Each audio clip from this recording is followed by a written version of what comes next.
In tonight's Taking Action for You, the city of Southfield saying heat and hot water is back on at one building where residents have been complaining for days. Our Jennifer Bisram has the story and what you need to know if you're living with no heat or hot water this cold winter.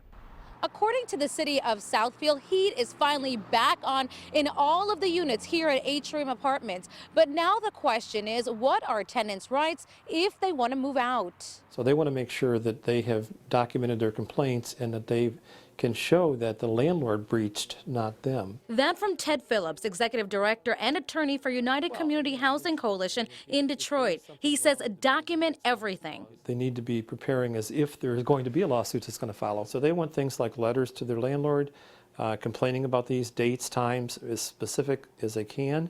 Make sure they keep a copy of them. If things are documented that well, the landlord may just say this isn't worth pursuing if they have to leave. Meanwhile, they'll let you out of your lease and won't take the matter to court. But he says the bottom line, if the landlord isn't making good on what was promised on paper, the landlord's breached the lease, so they certainly should have a right to move. So what exactly happened with the heat at Atrium Apartments? We've been trying to get answers since last week. Today we got an explanation from the building's lawyer who says, quote, once management became aware, it immediately began work to correct the issue, end quote. That included furnace repairs Thursday and fixing a frozen pipe on Sunday. The attorney says heat was never out to the entire building during the ordeal.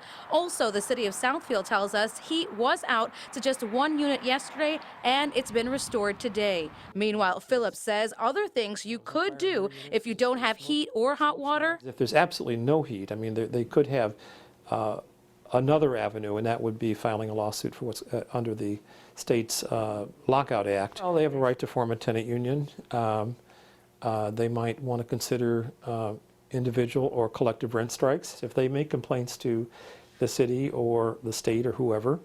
And the landlord tries to evict him as a result of those complaints. And again, they're protected under the retaliation laws. While many of the residents here are relieved the heat and hot water is working again, some of them say they still want to move out. As you heard, their biggest challenges are going to be getting out of their leases and getting their deposits back.